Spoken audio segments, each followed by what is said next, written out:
Welcome back to the Gen Z Speaks podcast. We are back. I know it's been a little bit of time since we did this podcast amongst ourselves, but we're back and better. With that, let me introduce my co-hosts. Jenish Thanky, the future of Intel, the computer science prodigy himself. How you doing, man? Doing good, man. Doing good. That's good to hear. And then last but not least, Matt Gutierrez, the future real estate mogul, the soon to be real estate tycoon. How you doing, man? Doing good, dude. Just keeping up with work, trying to get more leads, trying to get more industrial leads, and really grinding it out, trying to focus on myself a little bit. When you're working, you're grinding and you kind of like lose track of yourself. And so getting back in the gym and doing that kind of stuff right now. That's good, man. How are you doing, brother? What's that? How are you doing, brother? I'm hanging in there, man. It's been like, I feel like time is just going so fast. It's already been like 4 weeks of me in school. And since I'm in my last year, I feel like time is just like, it's not stopping. Like, it's just like going and going. Like, it's been like 5 weeks since I moved back into my apartment, which is like crazy to say. But yeah, like, I don't know. It's a little weird. Some couple of crazy things happened. I think I told you guys about this in one of my classes. I was sitting in one of my cinema classes and like my film class, and it's at nighttime, and we were and the class is about entrepreneurship in the entertainment industry, and the professor had a guest speaker, a producer, and that's what the whole class is like. They introduce like guest speakers in the industry, and they talk about what it's like. I think Matt was in one of the other classes, just like, we just like attended together, but not this one. But yeah, so the producer goes, I have a surprise guest for you. And I'm like, okay, I hope it's a good surprise because I've had a long day of classes. It better not be some like very silly thing. But no. So she brings out Al Pacino, and this guy is like exactly how I imagined him to be, like how he is, how he is in like public life. And he's like, comes out and like, just like, hey guys, what's up? Like just nonchalantly sitting right next to that producer. And like all of us are just like in shock of what is going on. Like, that's insane. But yeah, that was something cool that happened. And then I went to New York a couple weeks ago to attend my cousin's wedding. Shout out Zane. But that's what I'm saying, man. Like, time is flying. Like, my cousin, who's like only 25, 24, is getting married. And so like, I feel like I'm getting much older. I don't know about you guys, but I feel like a really old person now since I'm a senior too in college. Like, people ask me, what grade are you? I'm a little uncomfortable saying I'm a senior. Did that ever happen to you? Jenish, does that happen to you, bro? It just feels weird now, right? It's like, oh, like, what year are you? I'm like, yeah, I'm about to graduate. I'm a senior, But just real quick, going back, did Al Pacino say, did he give you like advice as far as entrepreneurship in the entertainment industry, or did he just talk about like his personal experience, or? Do you want me to be completely honest with you? I honestly, all of us were so shocked that like I just like got my phone out again. Like, this is the curse of social media. I immediately went to my phone instead of actually listening to what he was saying. I only caught like a couple of things that he was saying. I have to go back to the videos and refer to what he was actually saying, which is sad to say. No, but he was just talking. He wasn't there for like an hour. He was just there for like 2 to 5 minutes. He just showed up. Professor asked him a couple of questions, and like he was just talking about how, I don't know, he just like goes for a project that he truly believes in instead of just like solely relying on the script. I think that was like the big thing that he talked about. But yeah, man, all of us were in such a shock that it's sad to say, but I wasn't like fully paying attention to what he was saying. Wait, okay, so Sir Al Pacino said he's in infamous movies such as Jack and Jill, and he really believed in that film? Is that what you're telling me? Well, he says now, so he was speaking now at his age now. Oh, gotcha. Okay. Not in the past. Like, he was saying like in the past he used to do that. But yeah, Sir Al Pacino, that's a fair title, actually. That's a fair title. Yeah, he's earned it, man. The Godfather. Crazy, man. You got to see one of the greatest actors of all time. That's insane. Virtually, yes. I mean, yes. I mean, still, like, it's something, 100%. He interacted, bro. All right, let's get to this, man. Yeah. All right. So we're going to talk about a bunch of topics today. The California recall election, the recent U.S. drone strike that killed 10 innocent Afghani civilians. And then I know Jenish is going to talk about the Apple iPhone release and the SpaceX commercial tourism stuff. And then you're, Matt, going to talk about real estate and some of the stuff there and UFC, I believe. So let's start off with the recall election. Gavin Newsom, won in a landslide. I believe he got 67% of the votes. And Larry Elder only got 2.5 million votes, which was about, I think, 35%. I'm not 100% sure, but I know Gavin Newsom just won in a landslide. What was a little weird to me was Kevin Paffrath, this YouTuber, right, who makes videos on real estate and how he has a really inspirational story. Props to him. And he just ran for governor and he ended up being in third place. So he actually got more than 500,000 votes. He got more votes than Caitlyn Jenner, John Cox, and he was just behind Larry Elder. I think he beat Larry Elder in San Francisco County. I think that's accurate. But yeah, the point is he did better than a lot of other people expected. And he said he's gonna run.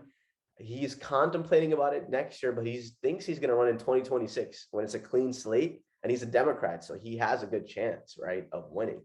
But yeah, so what do you guys think about the recall election? I mean, do you think the whole premise of the recall election was that Gavin Newsom was not doing, or the people who were proponents of the recall were saying Gavin Newsom has not done an adequate job of leading California and we need change? So do you agree with that premise that California, like he wasn't doing a good job and that California was just not doing good under his leadership? So what I think happened is I don't think Newsom did a good job during the pandemic. And I think as soon as the recall, like talks of the recall started happening, he kind of like froze, like, oh, I got to do something now. And he got a little scared and he started doing things right. And so post recalls talks, I'll call it, I think he started doing things right. But I don't think he was trying to do things right from the good of his heart, I guess. I think he's doing things right in fear that he's going to lose his prestige and his honor. And being, the incumbent, it's extremely difficult to get voted out of. But with that said, I want to talk about Kevin a little bit. So shout out his handle at Meet Kevin on YouTube. And if you know about us, I hope you know about him. And so Meet Kevin, he's a trip. So he started off as a real estate agent, kind of like myself, but in residential. And so he did houses and such. And I think the interesting thing about Meet Kevin is he gained, I don't want to say it's definitely not an overnight success, but in terms of success, how long success takes, it was relatively quick. So he became like a multi-millionaire within a span of, I want to say, less than 10 years. And that's quite wild. So what him and his wife did, they decided to become like a power team kind of. And what they did was they kind of saved until they were able to afford, I think the first project was a duplex. And they bought a duplex, and then what they did is they cash flowed it out. And so they got renters and tenants and they cash flowed it out. And he continued being a real estate agent and got more. And then they eventually leveraged their equity inside that property and they got more. And so now what he has is like multi-million-dollar equity in 15 properties, and such are apartment buildings. And that's really where the money's at. But regardless, the thing I think is so interesting about him is that he came from a place of like not poverty, but he definitely wasn't well off, right? And he worked his butt off to get to a point where he can be this guy that makes 13 YouTube videos a day and makes a lot of cash, not only from his YouTube, but from his rental properties. And so he understands both sides. He understands the people that are making a lot of money, and that he also understands the people that aren't making so much money. And so if his YouTube video that kind of presented that he's going to run for governor, he talked about like what his plans were, and he talked about why he was going to make those decisions happen, right? And that's the interesting part to me, because he didn't agree that taxes should be all like all nuts because of like how the liberals want it, and such as that. And that's cool to me. But he also mentioned that he was going to do X, Y, and Z to make sure that taxes are still sufficient for our infrastructure. And they were actually extremely plausible, rather than just taxing the wealthy and eat the rich and all these types of I want to say political slurs, because I don't agree with them at all. And I think that was the interesting part, that he didn't have to cohere to what the liberals wanted in order to get a lot of traction. Yeah, I agree. I think one of the reasons why he got I just checked the updated vote count, and he got about 587,000 votes, so almost 600,000 votes. And I think one of the reasons why is that, like you said, he ran a platform on innovative ideas, and voters were genuinely looking for it. And I think he did a really effective job. Because here's the thing: it's one thing to have how many subscribers does he have? Like, it's one thing to have 1.7 million subscribers. It's another to get 600,000 votes, like actual votes, and that's like, even though it doesn't sound like a lot, that's really impressive that he, like beat out big names like John Cox, who was a Republican nominee for governor in the past election. And so I think that's impressive. I think, you know, people were saying it's kind of a joke. He's doing it for publicity. But if you actually go on his campaign website, some of the topics and issues that he talks about are, they are, like I was saying, they are like innovative ideas. But my only thing is, he has so many assets, like so many stock holdings, crypto assets. I think, and I don't think a lot of people asked him about this, but I would ask him, what do you plan on doing, man? Because that's his life. That's all he does. And so as governor, in my opinion, you should not, be focusing on your portfolio. You should just put it in a blind trust. Or in my opinion, people who are in power should just not have any, they should not like have individual stock holdings. Maybe they can have the S&P 500 index or NASDAQ, some of the like larger indexes, but I don't think, I think it clouds your judgment, because Kevin knows his portfolio so well that every single decision he makes, he could probably break it down like how it would negatively or positively affect the stock. You know what I mean? So Yeah, it's just a conflict of interest in my opinion. But I mean, I would say like I'm actually excited that to see more politicians that come from, being not rich, not wealthy, not like, Donald Trump, for example, where you come from a family of wealth. So I'm actually really excited and happy to see, like, even though he only got 600,000 votes, at least like that's pretty good for someone who has, just like Donald Trump wasn't in politics before, just based on his influence. But obviously he doesn't come from wealth and power. He comes from pretty much like he built himself up. So I'm excited to see that. I'm excited to see more politicians like that in the future. yeah, he's a true self-starter for sure. In terms of the recall election as a whole, though, do you guys think it was worth it to have this recall election? Because remember, we're having another governor election next year in 2022 in the midterms. So, but do you guys think the cost? Because guess how much this recall election cost us? Take a guess. Take a guess. 10 million. Actually, no, wait, that's too less. I think 10 million, maybe 50 million. Okay, Matt, what about you? Take a guess. I'd have to say like 15. Guys, $300 million. 300. About 300. So what are the external, like, what's the monetary about, what's going into it? So the cost of paying poll workers, you have to like rent out places for like polling centers. You have to obviously like the mail-in ballots. Also, you have to put up like mail-in postcard boxes so people can mail stuff. Again, like staffing is a big part of it, just like paying poll workers. Again, that's not all of it. I'm not elected. What's that? 300 million? But hey, no, that's what I'm saying. Like, I'm not 100% sure about the exact cost, but from what I am thinking, poll workers definitely a little bit it costs, because you need thousands of poll workers across the state. Then, like I said, renting out these polling centers, because the state, I'm pretty sure, has to pay. Like, so for instance, I voted in a mosque nearby. They were a polling center, so I had to go there to vote. I'm pretty sure the state's paying them, right, to be a voting center. I'm sure some organizations volunteer, but yeah, I don't. But the total cost of it was $300 million.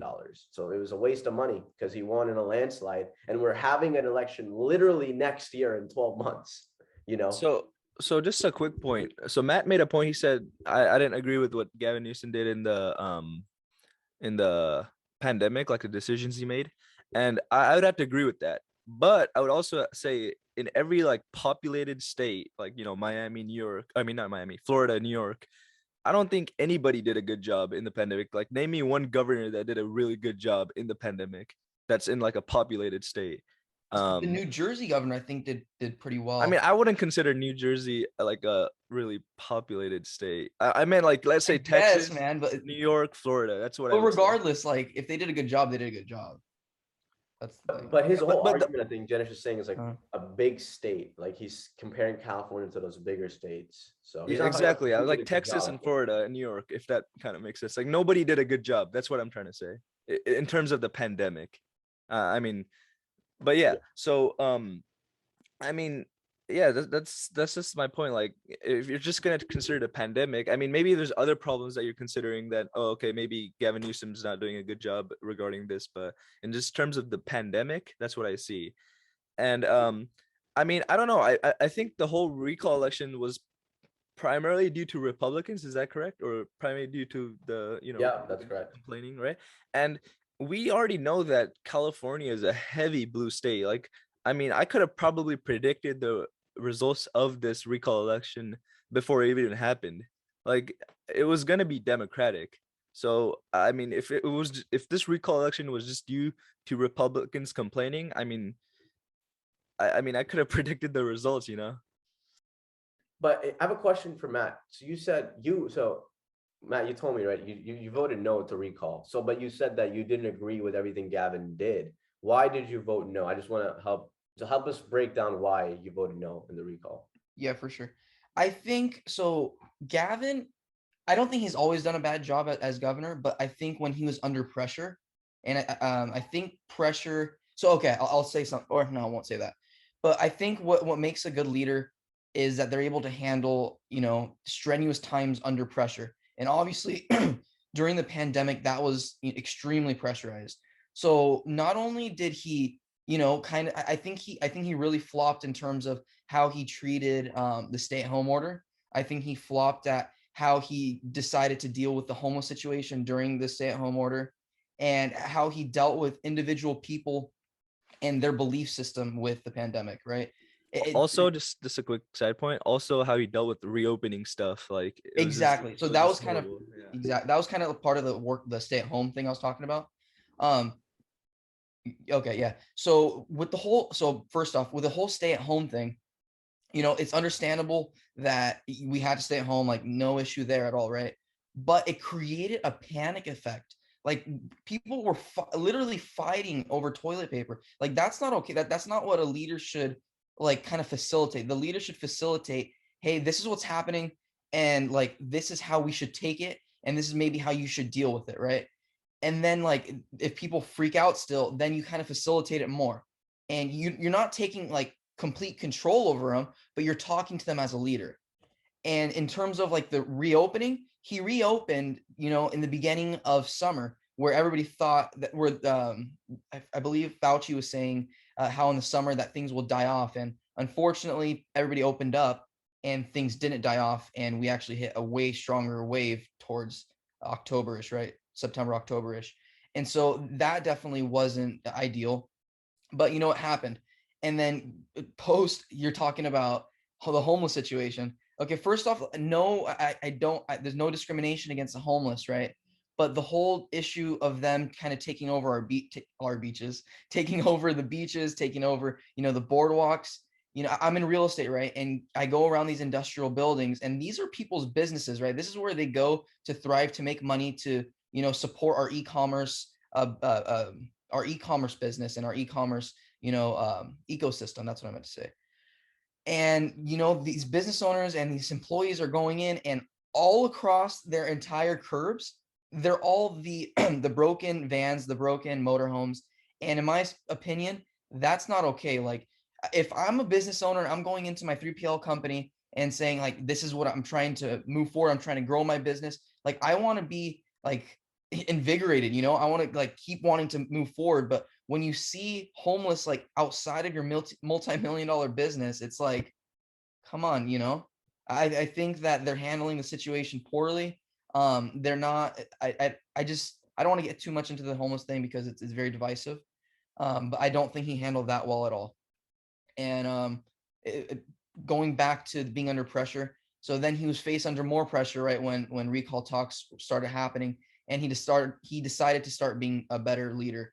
And that's not okay to me either. It shouldn't happen after people are talking about why you're being bad. It should happen when you think the people need you the most. And when we needed him the most, he was just kind of, I'll say lollygagging and just, doing his thing. And so I just don't think he's the person that we need. But so your logic is that he wasn't doing a good job before the recall, but after the recall, he adjusted and became like more proactive. And because he did an adequate job at that, you said no, and you didn't really like anybody else or you didn't think the Republicans had a chance, right, to beat him? I didn't think the Republicans had any chance to beat him. I Right. didn't think Kevin Paffrath had a chance to beat him, even though I voted for him. But it's like it's that theory, it's the idea of every vote counts, right? Because every vote does count. The more we vote, the more we have our voice out there, the more other people will vote and have their voice out there. And it's kind of a ripple effect because I have family members that they won't vote just because they think that their voice doesn't matter. But the reality is a snowball creates a avalanche, right? And that avalanche is what creates noise and so on and so forth. But having that idea of I don't like this person and I'd prefer somebody else in, I'm going to go ahead and shoot my shot and go ahead and do it. That's the whole idea from it. Great point. I absolutely agree with that. This was my first time voting in an election. And even though Gavin Newsom was telling his supporters to only vote no and leave out the second question blank, right? Because how the ballot worked was they had the first question, should Gavin Newsom be recalled, yes or no? And the second question was, if Gavin Newsom is recalled, who are his replacement candidates? And then Kevin Paffrath, the YouTuber that we were talking about, is among one of the like over 20 candidates that were officially on the ballot. And so like you, Matt, I voted no, right, to not recall Gavin Newsom, but I also voted an alternative candidate just in case anything happens. You never know, of that 0.01% chance. And I voted for Kevin Paffrath. And I, like you said, I hate it when people say, oh, my vote doesn't matter. What's one vote going to do? Who cares about what other people, what I mean? Just focus on yourself and just focus on expressing your opinion. It's kind of like, I think voting is like a personal choice. It's as much as you do it for yourself, it's also for the other people. So you shouldn't be thinking about like other people and how if they're you understanding what I'm saying here, right? Like 100%, dude. Like Yeah, I I understand. think real quick, Jenish. So I think the biggest point of voting, like on my personal thing, because I'm a person like everything that happens outside of what I can control, I don't really bother dealing with. But the things that I can control, like I love like trying to proliferate that, right? And like, for example, like my inner circle, like you guys are in my inner circle, or like my family's in my inner circle. And so I try to be a leader, right? So that's my biggest thing. And by being a leader, you got to lead by example. And so by saying like I'm gonna go ahead and vote, and even though it may not happen, but maybe these guys will go ahead and vote, as well. And maybe their vote will proliferate into their friend group, and it'll kind of create this ripple effect inside each other's inner circles.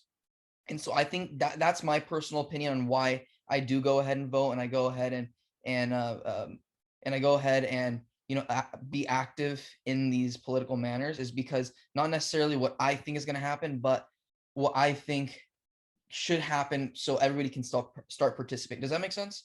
Am I articulating that well? Or yeah, no, that makes sense. And I think like I said before, like every vote, like you said that, right? Every vote counts, every vote matters, and we should just be cognizant of that. And we shouldn't just vote in every 4 years. This is like, we just voted last year, right? For those of you who voted last year. So you have to like constantly be involved, and that's how things change. Like change doesn't come overnight. It comes through the active participation of guys like you and me, who constantly are active in the political system. But just really quickly on the recall, in my opinion, the stuff that pissed me off about Gavin Newsom was like the hypocrisy of some of his actions during the pandemic. So if you guys remember, there's this restaurant, it's called the French Laundry restaurant, I think, and he had a dinner with like a dozen people, and he wasn't wearing a mask.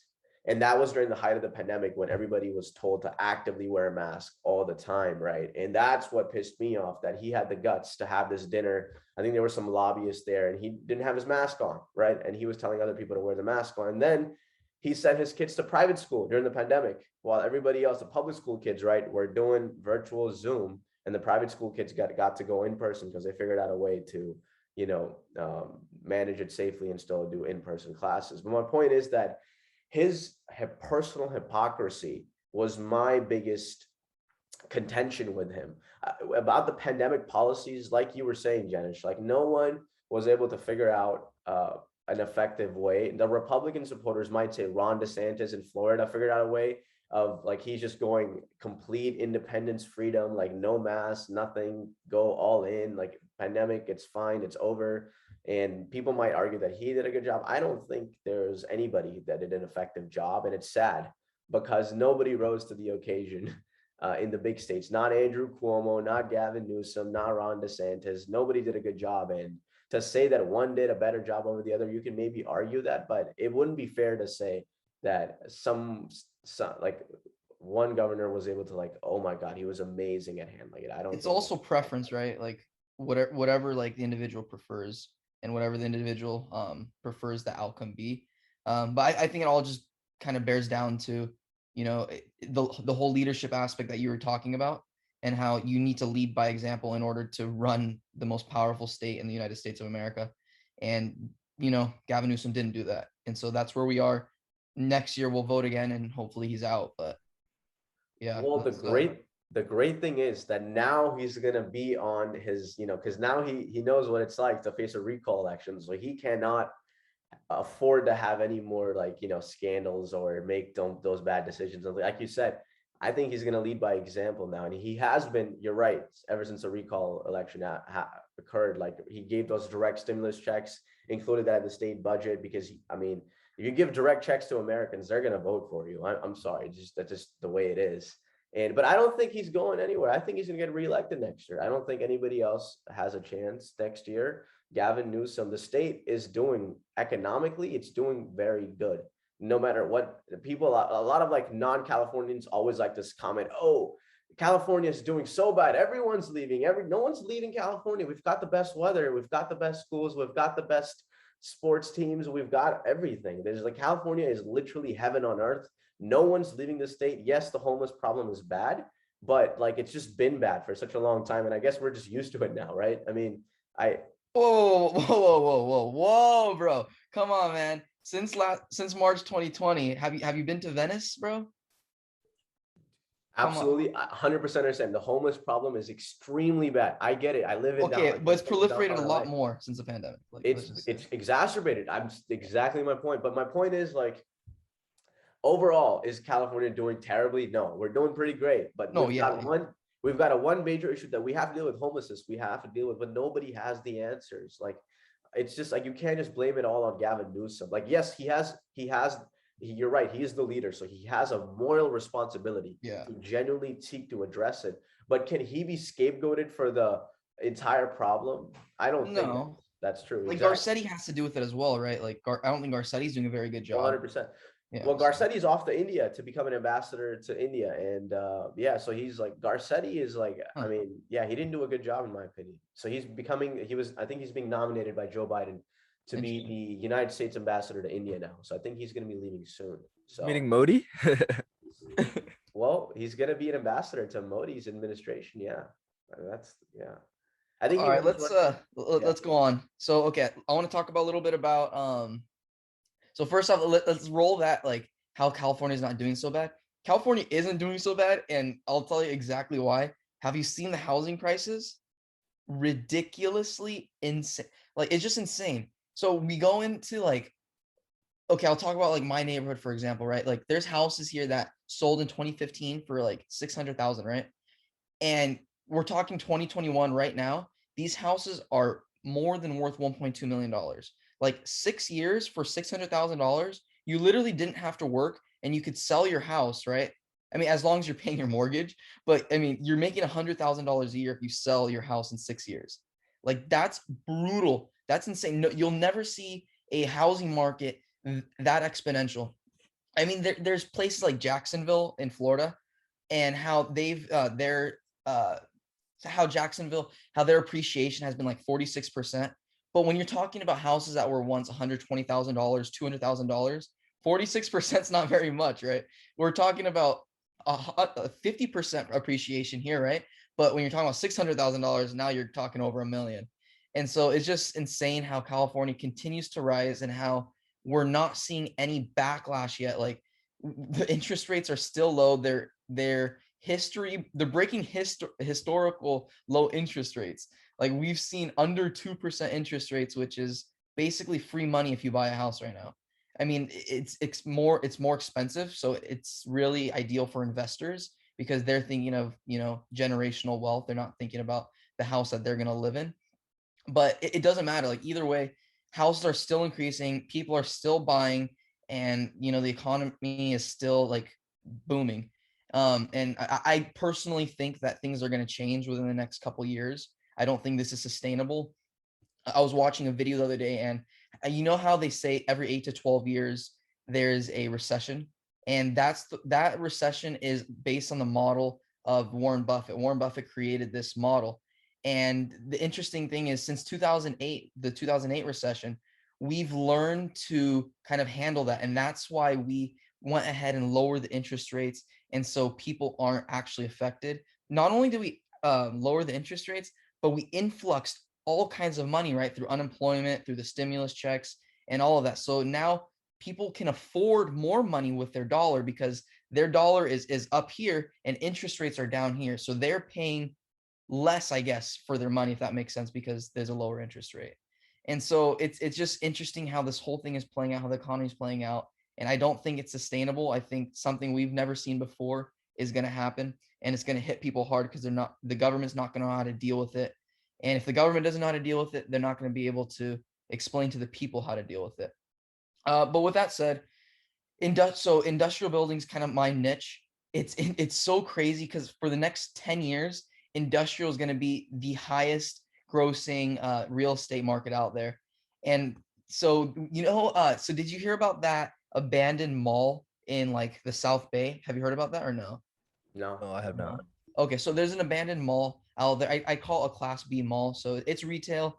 It's still considered commercial real estate, but malls like that are abandoned, and malls that are, not doing well, not thriving at all, what institutional investors are going to do, they're going to go ahead and tell the trust fund, hey, I'm going to buy this out of you guys, and they'll go ahead, buy it, and they're going to turn these malls into industrial real estate just because it's more lucrative than retail space.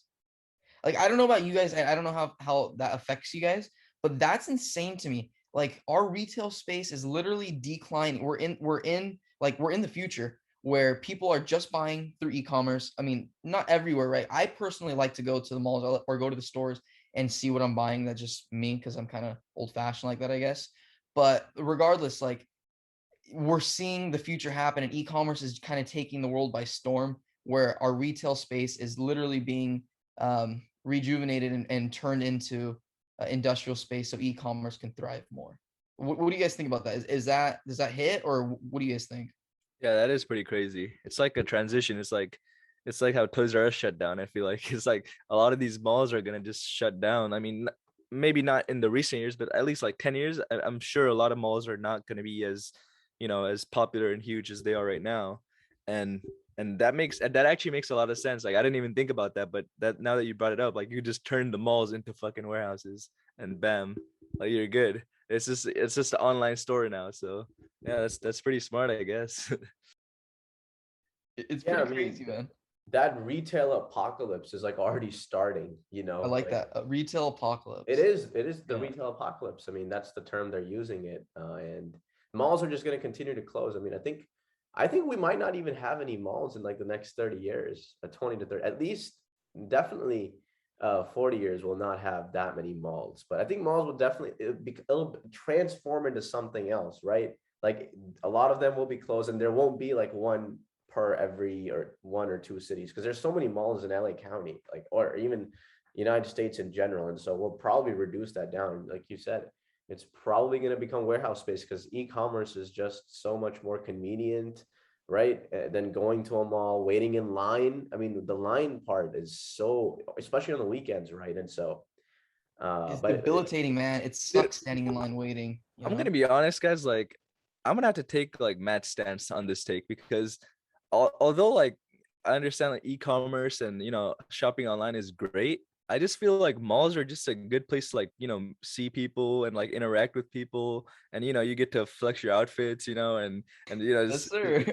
just interact with people. It's like a community kind of thing, and I feel like that's gonna be crazy when there's no malls. Like that's gonna be insane. So I'm kind of have an old fashioned take here and saying like, damn, that's gonna kind of suck.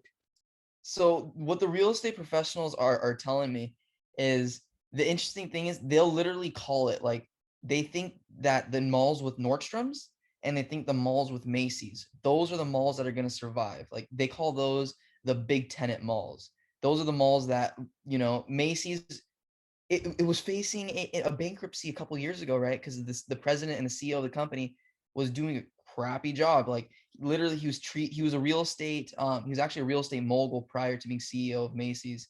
And he was treating, so interesting fact, them and Sears, same situation happened where the CEO, so obviously Sears, they came back, the government kind of paid them out so they can continue their service because they're the longest lasting big tenant retailer in America. So I mean, they hold historical value, and I understand and I appreciate that. But the thing is, if you're a Sears or if you're a Macy's and you don't have the right leadership in place, like that's not cool. Like you need to fix that. And so what happened was they had these real estate moguls come into the CEO position and president position. And instead of focusing on how to be a better retailer, they're focusing on selling their big box locations, like not really in California, but across the states, selling those locations. And that's how they were increasing their net profit throughout that fiscal year. And so they weren't even really profitable. It's just that they were selling their properties in order to create that income for their location. And you know, that it sucks. But again, like Macy's, Nordstrom, they're not going to fail. People know them and they thrive off of them. You know, I know people that only shop at Nordstrom's or only shop at Macy's just because of, you know, their Macy's or Nordstrom. They won't go to the little guys, which I don't think is right. I think the little guys deserve some help. I like helping little business owners and small businesses and stuff, but it's just interesting how this whole thing is playing out and how I disagree with you even in that all malls will be shut down, but I do think that a lot will be. I think that, go ahead. Yeah, I didn't. Sorry, let me rephrase. Not all. Like to some degree, there will still be some malls. It won't just be like it'll be some. It will be more of a social gathering type of instance where it's not just fully retailers. Because most malls right now, if you go into a mall, it's just a bunch of retail shops, right? That's pretty much most of the malls. Like that's how they thrive. But I think so that will eventually be transformed. And yeah, I don't think it'll be eliminated completely. Like no, you go anywhere, no mall, anything, everybody just staying, ordering stuff off of Amazon. I don't know, that might happen in some dystopia, but I think you brought up a good point, Ibrahim. Like maybe malls will be transformed into places where people have like social events and stuff like that. Because, you know, this one example is the mall down the street, Cerritos Mall. We have there's new places opening up, like the VR place where it's like, you know, you go with your friends, you pay like $30 for an hour and you guys all play games and stuff, like that type of thing. You know, like we'll have more malls that, you know, use some sort of maybe game things or like social events or something that, you know, it's a community building, I guess, rather than retail stores. so I just came across these statistics and they're pretty interesting. So this is according to CNBC. A group called Coresight Research estimates, and I'm reading off this article. It says that about 25% of America's roughly 1,000 malls will close over the next 3 to 5 years. And this was published in last year, in August of 2020. So that's Repeat that statistic. So 25% of America's roughly 1,000 malls will close in the next 3 to 5 years. So I was off by a ton. This is happening in 5-10 years. This is happening now. This is fast. So this is now, dude. I'm telling you that, bro. That South Bay Mall that's abandoned, they've already acquired it, man. They're already like, so okay. So the terminology, how you said that they're gonna revamp and turn it into something else, they call them flex facilities. So instead of it being just office space or just retail space, there's gonna be a mix of different types of real estate within these locations. So it's interesting because have you ever heard of I think it's called WeWork? Have you heard of that? Yeah. So it's like the shared office space, right? Space, yeah. Yeah. And so what they're gonna do is they're probably gonna do like retail stores in the bottom, but then they'll build a second story in the malls or whatever, and that'll be like WeWork space, where it's like shared facility, where it's some office space, or like maybe the bottom will be industrial and the top will be, you know, shared office space. And so it's just interesting how before it was like so segregated, right? There's just office, there's just these big buildings with space where the professionals go and they do their work. And then there's industrial, and that's where we manufacture our actual goods. And here's retail. This is where consumers go, and these consumers actually buy things. And now everything's becoming integrated.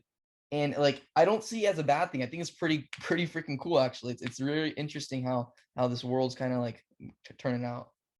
Yeah, it's evolving in front of our own eyes, which is interesting to see. Here's Exactly. some cool statistics, and I hate to become the statistician on the podcast, but no, as you were saying, Matt, according to this report, industrial development is expected to pick up 3.6%, which is a lot actually. Might not 3.6 doesn't might not like Oh, appear to dude, be a that's lot, but ridiculous in real estate. In it's real estate, that's insane.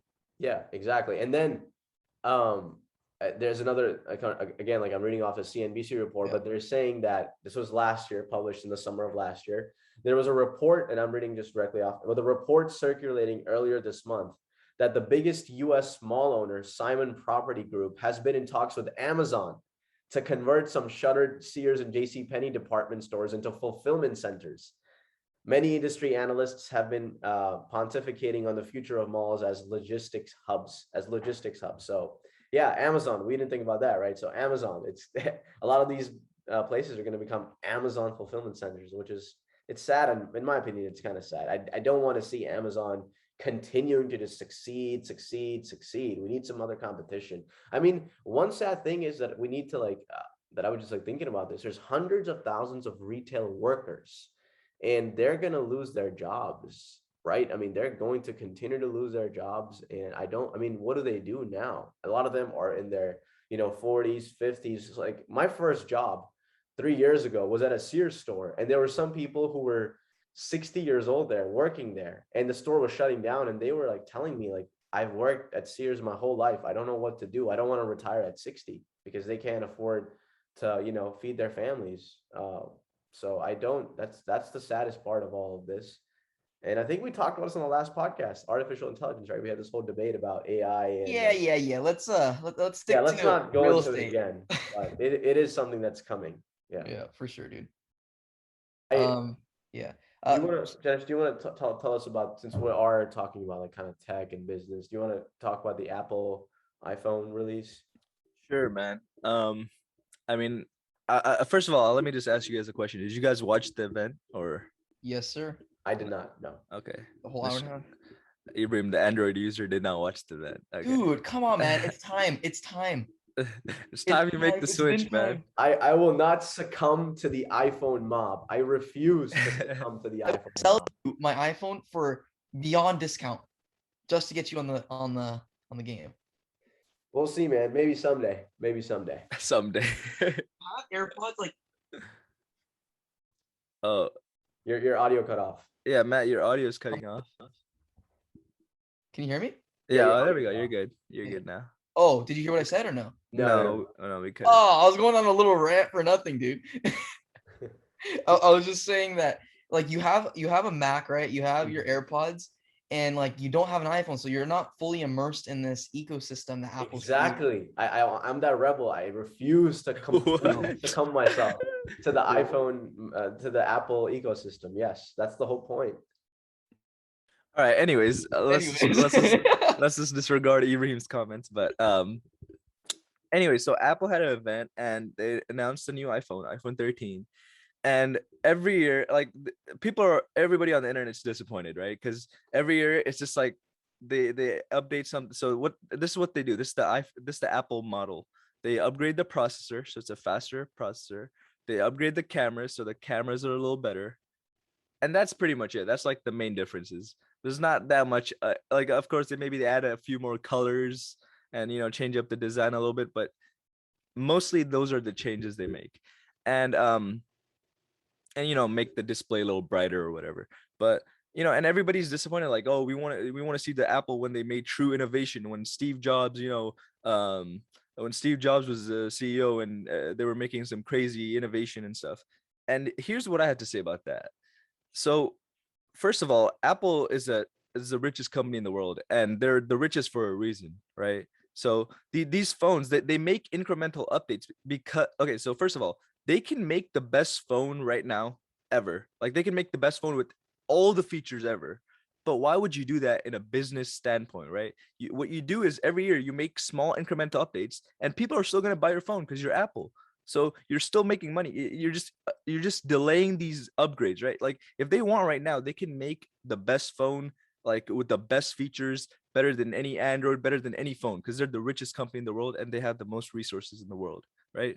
But what they do is they update, they give like these little features every year. You know, they will add a better camera, we'll add a better screen, we'll add this, we'll you know, like how kind of like just, you know, giving increment, pretty much, yeah, incremental changes. And this way they're making the most money, right? Like every year people are still buying the phone because they, even these little upgrades are enough for people to upgrade. And you know, some people have like an iPhone, you know, they don't upgrade every year. Some people are like an iPhone 10 and then they upgrade to a 13. So Apple are still selling these phones, and that's the point. They're still selling, so they Look, don't man, need to innovate. They you're just need to sell, pretty you're much. 100% right. Like from a business standpoint, from a Yeah, your audio, I don't know, it's just is it's it does it keep coming in and out? yeah, but go ahead. We'll let you Okay, know if it, good now. yeah, you're fine now. Okay, so from a business standpoint, I 100% agree. But okay, coming from like a business, being a business major, right? I understand that, and I understand like what they're trying to do with these incremental advantages every year. But what they are doing, they're sacrificing their mission statement, right, and their vision statement. When Steve Jobs and Steve Wozniak were in their garage, their goal was to be innovative. Like that's literally their quote: "Be innovative, be more." And what are they doing right now? Is Tim Cook came in. I'm not saying Tim Cook is doing a bad job. I think he's a master marketer. I think he's very good at it. I don't think he's a very good speaker because I mean he's very awkward and he's not a very good speaker, but he's a master marketer. Like you're right. They are literally the number one company in the world because of their marketing. They've become this uh free range, not free range, sorry. They become this like artsy company, and people, the only reason people buy their products is because of their marketing, how good they are at marketing. And to me it's sad because, you know, Steve Jobs created these innovative products, and I'm not saying there was insane changes from, you know, the first iPhone to the iPhone 3 and the iPhone 3S. Do you remember those days? Like there wasn't insane changes, but they were more than enough to stand out as innovative, right? But when we talk about how the iPhone 12 is compared to the iPhone 13, literally the only changes were what you said. The camera can now go from 2.5x to 3x in virtually clear pixels, right? And then what's the other difference? The other difference was slightly faster processor, and it's like great, you know, like great, but you're still charging me $1,100 for an iPhone Pro Max. So I'm a victim. Okay, I'm buying the Pro Max, and like I'm spending $1,100. But I mean, fair enough. I have the excess, right? So it's fair. But regardless, like they've come from this point of being this like the true American dream, coming from a freaking garage to the number one company in the world, and we're seeing them just as a marketing ploy now, not as this innovative company where people are supposed to look up to so they can make their own product and say, hey, like I want to be Apple, I want to be like how they were or how they are, So, instead of it's like how they were. so I completely agree with you, Matt. Like they're definitely not innovative. Now, I wouldn't say as far as they're just a marketing company. I think their technology is still great, right? Like I still think their iPhones are great, like to use. But it's just that we're not seeing the changes in them. We're not. I feel like some companies are just inspiring, and I feel like Apple earlier on they were inspiring, right? Like I think SpaceX is inspiring right now, because of all the things they're doing right now, right? You're right, yeah. And I think that's what Apple was back in the day. But now it's just like you see an iPhone 12 and you see iPhone 13. It's like, wait, that's the same phone. Maybe they changed the cameras a little bit, but yeah. But the general point of, you know, innovation, I agree with you completely. And that's why I have sold all my Apple stocks. I just think like Kathy Wood, like I talk about her all the time on the podcast. She's an investor, hedge fund manager, manages ARK Invest, and they had a sizable Apple position, and they've started to just like dilute it because they, like we were saying, that they don't think Apple has the capacity to continue on that innovation path, and they've kind of like just hit this ceiling. They'll still going to be one of the most profitable companies in America, but they're not going to give investors those like 3x or 4x returns that they did in the past. So that's why on the investor side of it, I just don't see, because of that lack of innovation in Apple as a company, I personally am not invested in it anymore because I was just disappointed. Have you heard of the I think it was CNBC that made it, I like watching CNBC's YouTube videos. I think they're very like informative and they're very like modern to like our generation. But they were talking about how Apple, what they're doing is they're shying away from that innovative tech product, in terms of like how we use it, like the phone or the watch or whatever. And they're really honing in on like a micro niche, the health aspect of it. And if you notice, so what I will say about the Apple event, I think the watch was probably the biggest change. I mean, people are saying the iPad was the biggest change, but I think the watch was an insane change. Like, regardless, like the software on Apple Watches, it's continuously becoming more and more niched to our health and how we exercise and how, you know, our EMG statistics, and are we okay? Like, is our health okay today? Is our heart rate, is our heart rate leading towards a heart attack? And it's these little micro things that Apple is doing in the health division, where that's really where the innovation is now, where it's like, it's making sure that we will longevity, that's the word. It's making sure that there's longevity in the human race, and ensuring that we are always aware of, whether we're going to have a heart attack, or if a seizure is coming along. Like, they're able to track these microwaves now where we can see whether a seizure is going to come sooner or not. Like, that's, to me, that's incredible. Like, to know it, because I don't know how much how familiar you are with seizures, but on my mom's side, like, seizures are extremely it's in the bloodline. And what happens is, like, you go ahead and you start passing out, and what happens is, like, your tongue will literally be the size of like a tennis ball by the time you're done with the seizure, because how hard you're biting down on your tongue. And so what they do is they'll put like a towel in your mouth or something so you don't choke on your tongue. And those not nanoseconds, those seconds before knowing if you're having a seizure or not, to grab a paper towel or grab like a towel or something to put in your mouth, like, that's real stuff. That's really inspiring to me. So that's where I think that it's interesting where Apple's going.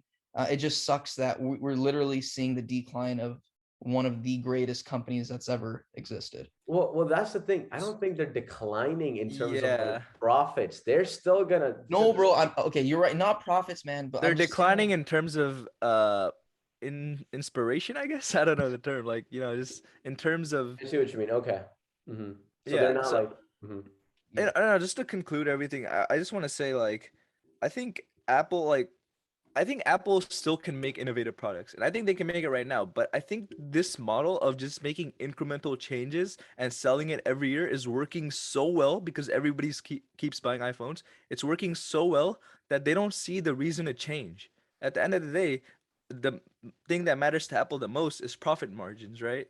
And that, I mean, like, that's it's working. People are buying iPhones, and they're like, why do you? And this is the thing. It's like Tim Cook. He was a business major, right? And he's just a business guy. He's not about the inspiration or the technology, or the creative visionary that Steve Jobs was. So for him, the only thing that matters is the profit. And how, I have to disagree with that. So Steve Jobs personally appointed Tim Cook before he died, right? And the reason, so the pure, obviously, to make sure he's like a good businessman, obviously, but the reason Steve Jobs appointed Tim Cook was because of Tim Cook's creative mind. Like, Tim Cook, when he was the head of their creative division, I believe, right?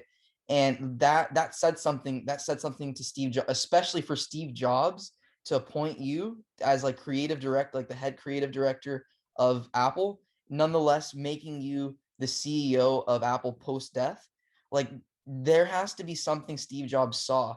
And I don't think Tim Cook is living up to what Steve Jobs wanted him to be. Does that make sense? yeah, I mean, that could be it.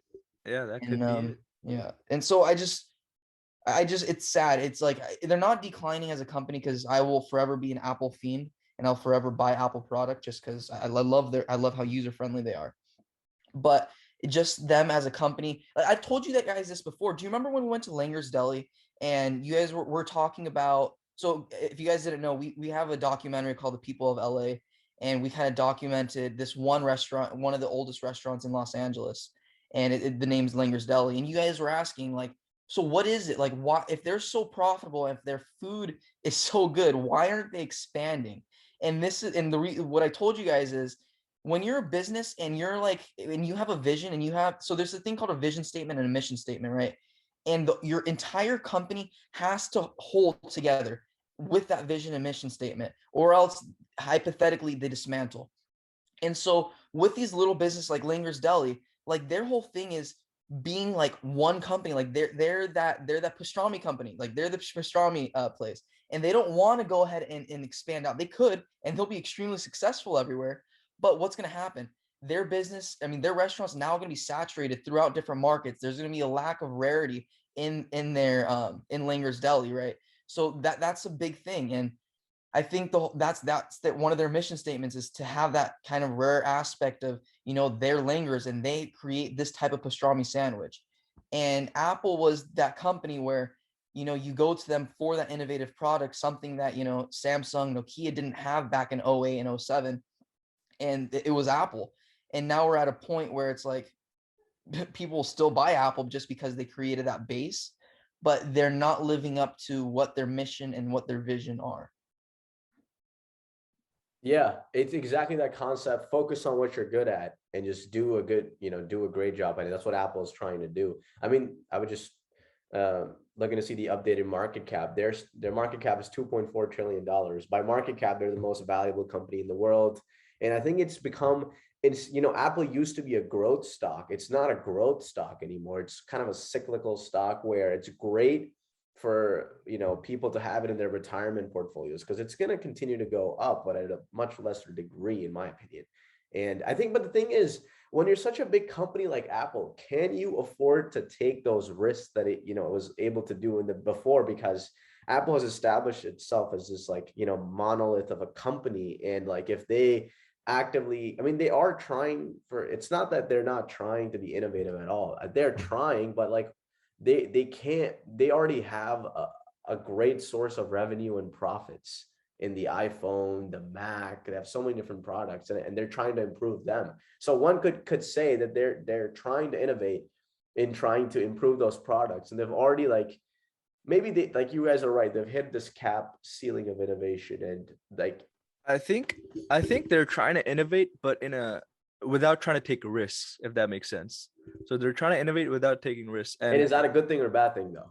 I mean, that's up to you, right? I think the last true innovation, I would say, from Apple was the AirPods, because that wasn't a thing back in the day. Like, I mean, Right. we had Bluetooth headphones, but it was the ones connected with the wire and stuff, right? AirPods truly changed that whole Bluetooth earphones space. So, and they took a risk there. It actually as It flopped in the beginning. yeah, You it made fun flopped of in the me beginning. for getting them. Do you remember that in high school? Yeah, I think Yeah, exactly. You made fun of me literally. So And no, then literally it flopped. Yeah, as Matt said, it literally flopped. Nobody bought them, and then it became a meme. And then it was like this whole meme of if you're rich, you get Apple AirPods and stuff like that, right? And then everybody started buying AirPods, and people are like, wow, these are actually really good. Like, these are so convenient. And people started realizing they're actually great. And I think that was innovative. That was something innovative that Apple did. And they took a risk there and it worked out. So I think they just need to do more of that and they'll be fine. 100%. So I was reading a statistic on Apple and their AirPods, and I think their AirPods alone would become the sixth most valuable product ever existed. Like, that's how much income that they've made. I read another statistic Okay. correlating that. If just based on the AirPods revenue alone, Yeah. they would be in the S&P 500, the top companies. See, just that's based insane. on AirPods. That's okay. So if you guys don't know, the S&P, we keep mentioning it. What the S&P 500 is, it's a company that has the 500 most valuable companies, and valuable, I guess, like in terms of 3 years of consistent. So what it is it's 3 years of consistent profit, and to ensure that they're going to be a company for a while. There's a rule in business. There's a rule of thumb in business that if you're profitable for 3 years, you're now a successful business. And so the S&P 500 ensures that they're not only profitable for 3 years, but they're above a certain market cap, et cetera, et cetera. But yeah, it's insane how the AirPods alone did that. And I want to mention, Ibrahim, that I don't think that Apple's reached a ceiling in innovation. I think they're intentionally keeping that innovation away from us. And I think it's just becoming, you know, that business mindset like you guys were talking about, how it's just monetary value at this point. Yeah. That's a fair point to have. Yeah, that's a fair argument. One could make that. So lastly, so before we end the pod, I want to talk about, so if there's one sport I'm really into, it's UFC. So I love like football, like I'm a Packers fan, huge cheesehead, but if there's one sport I follow with with other players as well, it's going to be UFC. And I just thought it was super interesting. I don't know if you know who Adesanya is, but he's like the world champ, and he's extremely smart fighter. He's strong, but he's extremely like precise, and he's just very honed in. And I didn't know who this guy was. He wasn't a UFC fighter, but he was definitely MMA. And there was a exhibition match between Adesanya and this guy Pereira, and Pereira actually knocked out Adesanya. And so that's just incredible, because that means there's other fighters in the MMA space that aren't in the UFC, in the big name space, that are better than our guys in the UFC. And that's just incredible to me, that, you know, even though fighters are, you know, all-time greats or whatever, world champs as they call them, there's always better, and there's always going to be better. And so like we talk about how, you know, like Mike Tyson, you know, he's lost, I think it was like 3 to 4 fights. And like, but he was the best, you know, he had the best punch. He's probably still has the strongest punch in boxing. But, you know, now we have Mayweather, and, you know, Mayweather may not be nearly as strong or nearly in the same weight class, but he has a lot more wins, right? And then you go into like UFC again, like everybody thought Brock Lesnar was the shit because, you know, he was huge and he could fight, and like he wasn't a great fighter, but he could wrestle and this and that. But then we have guys like you know, you have other guys that come in and completely destroy the space. And so it's just kind of like on the innovative sphere, that when you're a fighter, you kind of watch what these guys are doing and you build off of what they're good at. And now you're inherently better than them just because you've learned how to be better in that space. And so it's just like interesting ongoing thing. But yeah, are you guys interested in UFC at all, or? I mean, I watch. I mean, honestly, I don't watch that much, but I know like the big names, you know. So I knew like Khabib, Connor, all those like big names. I don't know the details and like, you know, all the different fights and everything. The most interesting thing about UFC is Dana White and how he's kind of like allowed for the sport to be as popular as it is today. And it's kind of interesting to understand his political beliefs and like how he kind of caters to the UFC population or the fans by like, you know, coming on like YouTube channels like Nelk and like, you know, talking with them. I think he's a very savvy businessman, but I disagree with a lot of what Dana White has to say. But props to him for making UFC now one of the most popular sports in the world. Also, I know the most influential and most popular figure in UFC, the man himself, Joe Rogan, man. That's right. Yeah. Rogan's killer, dude. Joe Rogan is killer. That guy's in every space, and he's kicking ass in every space. Like it's insane. He's like a machine, you know. He just keeps moving and moving and moving.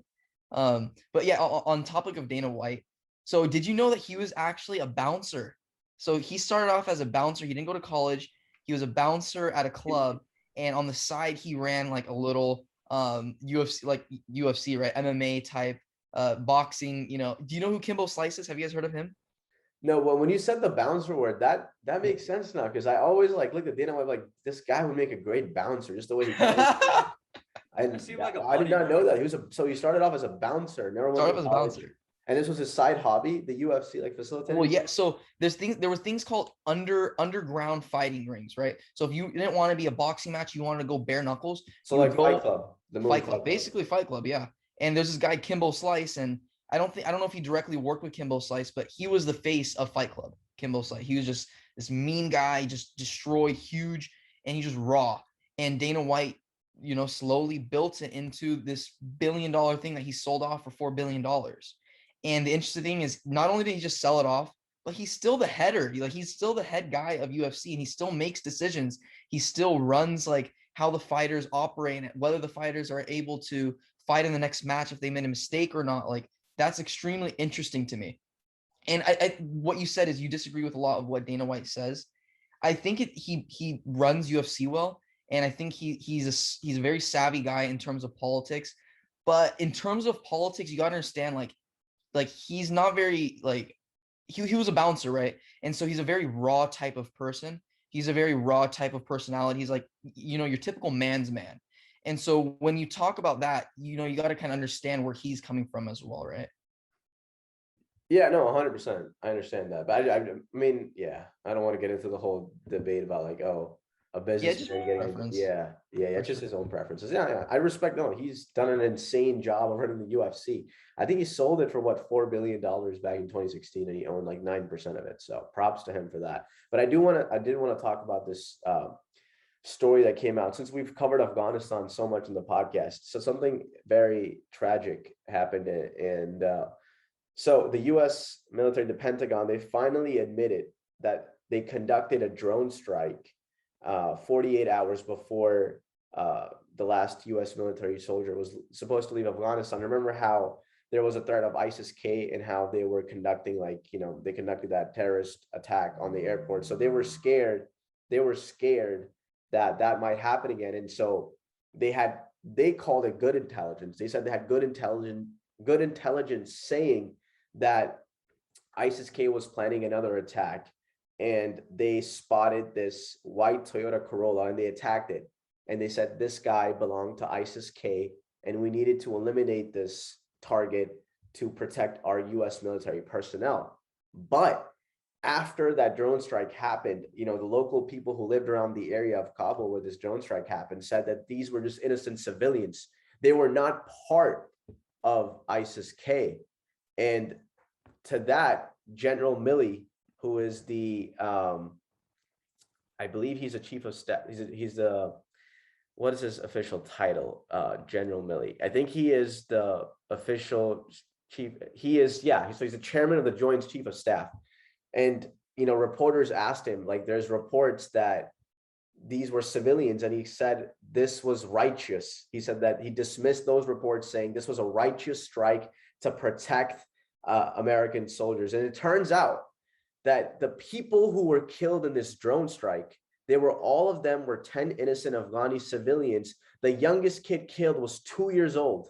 And the guy they killed was a US aid worker. He was working for a California-based food nonprofit, trying to, you know, give aid to those Afghani people who needed it, and they killed him. And General Milley denied those reports, saying it was righteous. Remember, he didn't have to say righteous. He said it was based off of good intelligence, and he called that drone strike righteous. It killed 10 people. One of them was working for the United States. And then all of the 7 children that were killed were part of his extended family. So essentially, they completely obliterated a family. And what the saddest thing is that when they conducted this airstrike, the Taliban thought of it as that it was ISIS-K. And remember, the Taliban hate ISIS-K because they're 2 different organizations. And look at from the perspective of the family who was targeted, because the Taliban hate ISIS-K, but they also hate people who work for America. And so now they had to say to the world, because no one was listening to them, that the guy they killed, Zamari Ahmadi, he was not a part of ISIS-K. And now they face another threat because the Taliban know that he was working for the United States. So this family's life continues to, you know, remain in lingo because his relatives still live there and he worked for the US. And so, you know, it's like, to me, it was the most shocking part. And the saddest thing is mainstream media was not covering this, because I heard reports of this out online 3 or 4 days afterwards, and now they're starting to cover it. I mean, I guess you could say it's good journalism, because they didn't want to report on just like assumptions. They actually want to report on facts. But nonetheless, what do you guys think of it? Because General Milley, he was asked about it again, and guess what he called it? Then after, remember, he called it righteous, and now he's calling it, quote, a horrible tragedy of war, heart-wrenching. So let me pose the question to you guys. Do you guys think this is just another horrible tragedy of war, that this is inevitable, or do you guys think we could have prevented, you know, the killing of 10 innocent civilians who were helping out America? Before I answer that, just a quick question. Why were the airstrikes performed in the first place? Because we wanted to, for the ISIS-K members, right? No. So let me rephrase. So they conducted this drone strike because the American soldiers were scheduled to leave Kabul within 48 hours. And remember that terrorist attack happened, so everybody was on their guard, and ISIS-K was reportedly planning more attacks. And so to prevent more attacks, they gathered intelligence that stated that this Toyota Corolla there was explosives in this car, and that an ISIS-K member was driving it. Again, that intelligence turned out to be wrong. It was that U.S. aid worker that I just mentioned, Zamari Amadi, who was driving the car, and innocent civilians were killed around that specific area. So the premise of the U.S. military was they were trying to protect American soldiers from because they supposedly thought that vehicle was gonna attack the airport where a lot of American soldiers were stationed, right? And this was 48 hours before America left. So their last act in Afghanistan, the U.S. military's act, was conducting this drone strike, and which resulted in the killing of 10 civilians. So does that help answer your question? Yeah, definitely. I'm gonna be honest. I don't even know what to say. This is just like, obviously it's a mistake on our part, but like in terms of it being a tragedy, I mean, of course, but like, what do you think, Matt? Like, what do you think about this?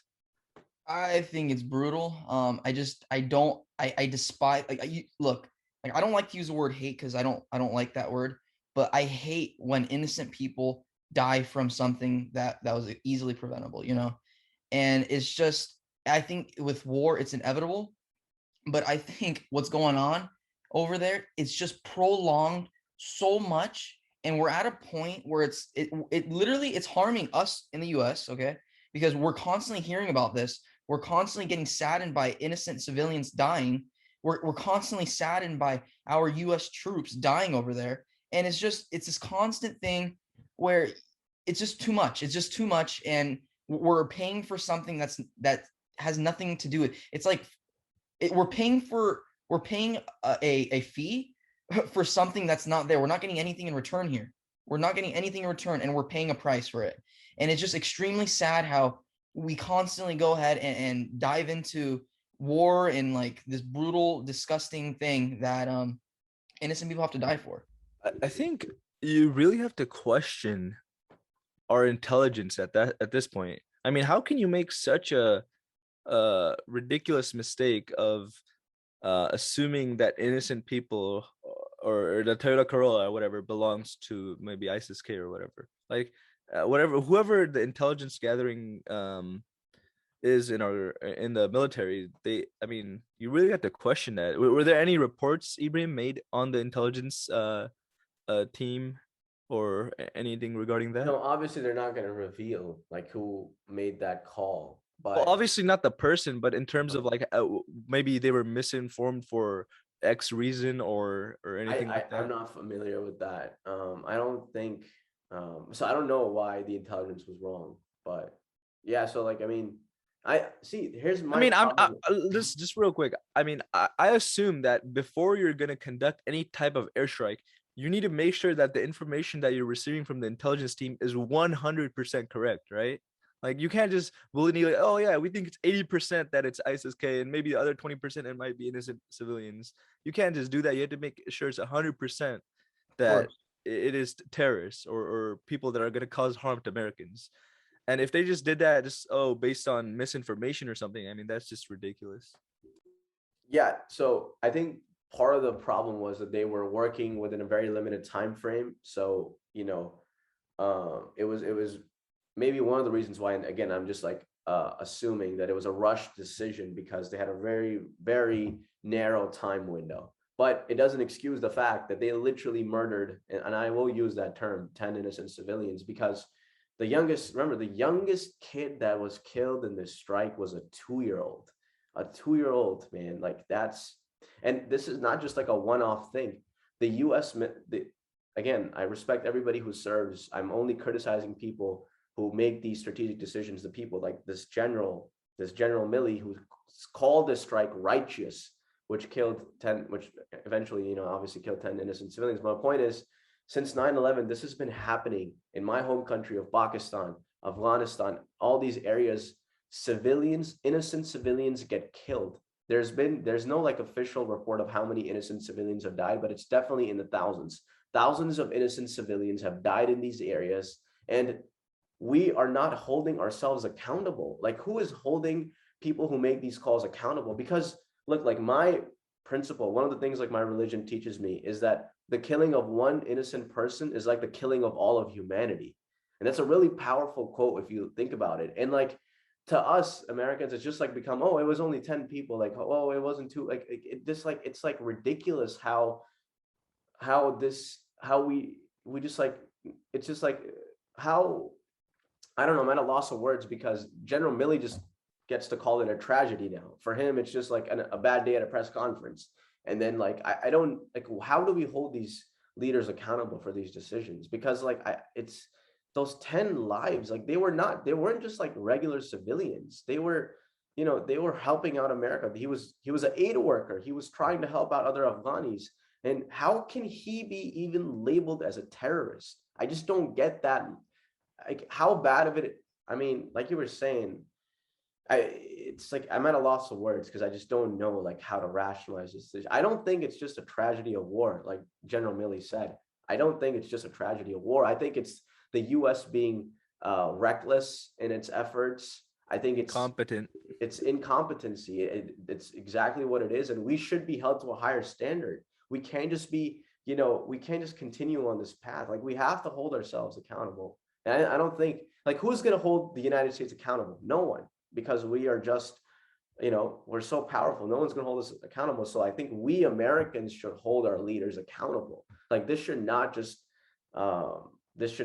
we can't just let this slide. We can't. And thousands of civilians have died, thousands of dreams, thousands of families have been wrenched. And you know what happens is that this is how terrorism grows.